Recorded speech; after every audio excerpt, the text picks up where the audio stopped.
तुम्हारे गरारे से कभी पानी पिया, रांझना कभी साथी चलो।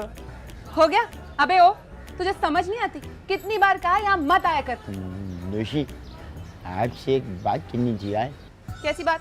वो मैं एक नया बिजनेस शुरू करने लगा हूँ, आप मेरा साथ दोगी? बिजनेस? अरे स्टूपिड, बिजनेस मतलब कारोबार नौशी। कारोबार करेगा?